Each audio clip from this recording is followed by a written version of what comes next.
Hey everybody, this is Marty Friedman, and you are listening to Rock at Night.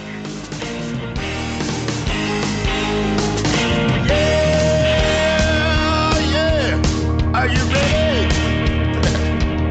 Hey, tonight I'm gonna take you on a little trip. We're going down south by the mighty Mississippi.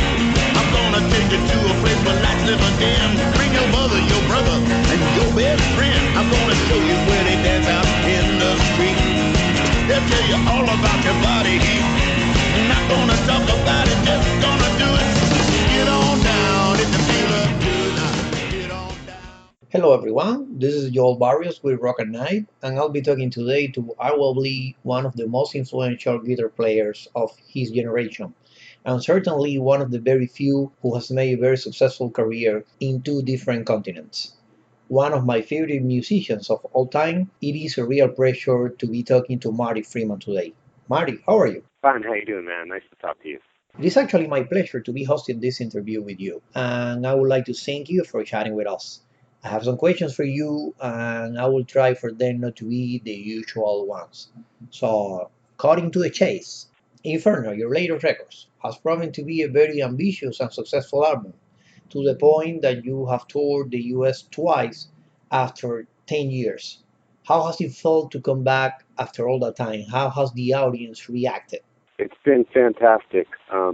It was the hardest album to make, and it was most fun to play live. So it's one of those things that you spend a lot of time working on something, and then when you're really happy with it, it turns out that it's something that's really good. And when other people enjoy it, it kind of makes you believe that you weren't wasting your time doing all the crazy work on it, and it's allowed me to tour America twice, which is something that I've never really done for my solo albums.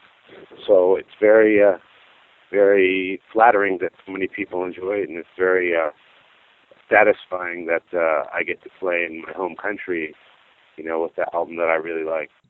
It's also my opinion that Inferno is a terrific album. I couldn't help but noticing that in your touring band you have a couple of Japanese musicians, including Kiyoshi Mani in the bass guitar, who the fans have cataloged as one of the sickest basses they have ever witnessed. Can you tell us a little bit more about her and also about your other bandmates? Yeah, Kiyoshi is a really special bassist. I'm extremely strict when it comes to bass players. There's a particular style of bass playing that I like, and it has to be extremely, extremely aggressive. And many bass players don't play aggressive enough for me. They play soft, they play a lot of fills, and they play a lot of just kind of texture type of things. I'm not into that. I'm into really powerful, powerful bass playing. And Kiyoshi, if you look at her, she just looks like a very nice, cute Japanese girl. But when she picks up a bass, it's like a monster. And that, when you see something like that live, you just can't believe what you're seeing. And she just steals the show from me every night, and that's the way I like it. And for drums, I've got a guy named Chargy, and he's from Japan, and he is basically the same as Kiyoshi, except on drums. I mean, he's really, really a monster, and is very aggressive, hits the drums so hard. You just really are surprised. He's a really slender, skinny guy who looks like he doesn't have any muscles, but he hits the drums like a pro wrestler or something. It's just really crazy.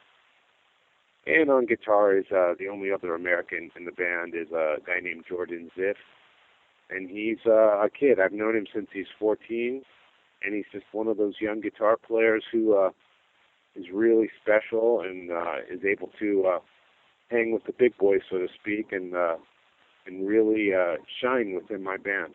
I totally agree with you. I mean, if you look at the YouTube videos, I mean, they look like demons playing. It's like out of this world.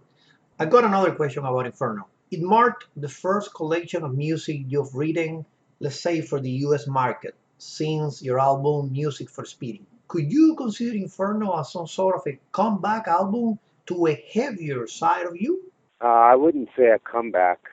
Um, I will say it's heavier. I mean, if you listen to the last bunch of albums that I've made, they're really heavy. I mean, a lot of people don't follow what I've been doing in Japan, so they don't really know. They think it's all pop music or something. But if you listen to Tokyo Jukebox or a Loudspeaker or Bad DNA, that stuff's real heavy. So it's basically it's a very, very heavy record. It's very intense guitar record, but I wouldn't say it's any kind of comeback. Now, I would like to take a retrospective look at your early career. I've been always fond to those first two Cacophony albums. They were a shred fest with blistering fast tempos, melodic solos, exotic neoclassical scales, whatever you might think about shredding at that time. And you and Jason were simply on fire in them. How do you feel now after progressing so much in your musical journey about those two? Yeah, it was good at the time. It was really, you know, the best we could do, and it was exactly what we wanted to do. So we were happy with it. Of course, we wished we had more time to record and better touring conditions and all those kind of things. But yeah, stuff was good. If I listen to it now, I haven't really listened to it lately, to be honest with you. But I'm sure if I were to listen to it now, there's probably a lot of things that I would laugh at and a lot of things that I would want to change. But I think there's a lot of really good ideas on there and a lot of interesting concepts, especially considering that it was way back. I mean, it was a long time ago. So I think a lot of those concepts that I was dealing with in the music have only become into vogue maybe in the last 10 years or so. So it's really kind of, I don't want to say a pioneering record because that's kind of, it's not very modest, but at the time, nobody would think of doing kind of the crazy things that we did, and now it's almost commonplace. So, it's got its good points, and I'm very proud of it. Talking about Jason and your friendship, which has endured the test of time. You move to a different country, you start your life from scratch, and he has been confined to a wheelchair for many years due to the ALS. However, he even wrote music for one of the songs in Inferno, and due to his inability to play, you had a friend of yours to play Jason's part. How did you choose the player to make sure that it would sound as close as possible to what Jason Wu had played? Well, I heard this guy named Ewan Dobson, and he sent me some of his music, and it was very intricate classical type acoustic guitar, and it was really, really well played. And I'll be honest with you, I'm not the best acoustic guitarist in the world. I don't claim to be. I mean, I can do what I want on acoustic, but it would take more time than to have a really, really great player come in and do it. So when I heard Ewan's playing, I'm like, this guy's way better than I am, and he could get the job done much quicker. So what I did was I took Jason's parts, and I had Ewan play them instead of me playing them myself. And another reason for that was, no matter what I do, it kind of sounds like me, and for better or for worse, So even if I tried to sound like Jason, I don't think I could do it very well. It would come out sounding like me. So Ewan really knew how to make it sound like Jason, and he really did a great job with that. I've got to be honest with you, Marty. I mean, including that composition from Jason in your record speaks highly about your friendship, and it's such a nice gesture. It's something that you should be proud of. Thank you very much. You said in an interview a couple of years ago that it's completely amazing how Jason's brain has remained intact and how his music has evolved through the years, even though he's unable to move. Has it ever crossed your mind to do another Cacophony album with Jason? I mean, a new full swing album just with the two of you, like in the old times? That would be fun, but I mean, it's not a cost-effective idea. Cacophony is a wonderful thing. It has its fans. It has great, wonderful fans who I love, but I just don't think there's enough financial interest in that project to make it happen and do it correctly. You know what I'm saying? Um, it just wouldn't be able to happen. And both of us are not really into looking back anyway. We're into looking into the future. So, we'd like to leave, the music that we've left as it is, and both of us are creating new music on our own, which is much more important. But, there are a few maniac fans of Cacophony out there who would love to see that happen, and I would love to do it, but it's just not a feasible thing to do. It's not the type of thing that you're going to get a whole lot of support from record companies and people who actually pay to make records. So I don't think it's going to happen. Speaking about friends, you collaborated with Jussi Sassi, who is well known for pioneering and evolving what is called Oriental rock. First with his former band Orphan Land, and now as a solo artist. You were a guest in his later album entitled Desert Butterflies, if I recall correctly, and you have also appeared live with him. Can you tell us how the experience of working with Jussi has been and what you think about him as a musician? Oh, sure. Oh, he is a fantastic musician, a unique musician, very important musician. I think we need more people out there bringing their culture into rock music. Um, it just makes it more interesting. I mean, rock music has been around for a long time, and to keep it from getting boring, I think adding elements of, ethnic elements to it makes it so much richer. It's a funny thing. I get a lot of emails and fan messages from places like Iran and Iraq and places like that, and they have metal bands over there and rock bands, and they send me their music, and I listen to it, and most of it just sounds like outdated metal. It just sounds like amateurish heavy metal. And when I write back to these people, I always say, you know, instead of just trying to copy metal because it's cool, why not add some of the traditional music of your country, because that's musically so interesting and would make such a nice addition to the sound of metal and the sound of rock.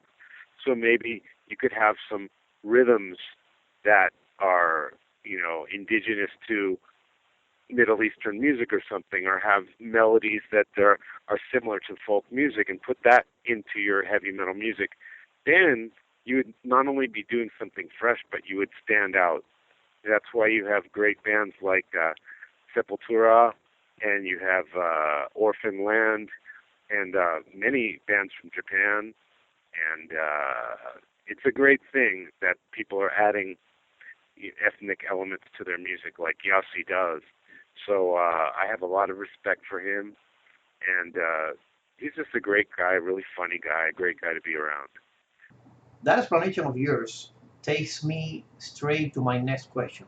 Your second album, Scenes, was a notable stylistic departure from your heavier work with Cacophony and Megadeth, and revealed a level of depth and maturity that surprised fans everywhere. That, for me, is one of my Desert Island albums. Do you recall what made you go in that totally different direction back in the day when you were creating it? At that time, I was playing super heavy music every night, like literally a couple hundred nights a year, and I loved it. But when I went and had a little time off to record, I didn't want to do the same thing that I was doing already every single night. So I kind of channeled in a different kind of feeling for that record, and it really made for a nice departure. It was fresh for that record, and it was also fresh for me to come back and go play heavy music every single night. So it was good for both sides. We are running out of time, so here goes the last one. What do you think of Marty Friedman today? I mean, you've received 27 gold and platinum records from around the world and 5 Grammy nominations. Do you feel you have accomplished your dreams and goals as a musician? A million times over. That's just not even. There's no question that I've achieved everything I wanted to do and more. But I never think about any of that stuff. The only thing I'm really thinking about is tonight's show or tomorrow's show or the next song I'm writing or the next project I'm going to work on, the next album. Um, so I certainly can't complain about the fortunate things that I've been able to achieve up until now, but I don't think about it at all. Right now I'm just thinking about, um, having a good show for the first American show of the tour. We had a fantastic show in Mexico City last night, so I feel really good about that. And now it's on to tomorrow in Phoenix, Arizona, and all through the rest of the United States. So really, the only thing that I care about right now is making this tour absolutely the best it can possibly be. Well, Marty, I know that you have a plane to catch, so I want to thank you for taking some time off your pretty busy schedule to speak to me today for Rocket Nights. I'll be catching you on tour soon in your coming show at Orlando, which I'm pretty sure that it'll be a blast. And I just hope we will talk again soon in the future when you tour the US again, maybe supporting a new album. I wish you nothing but success in this tour. All right, take care. Bye-bye.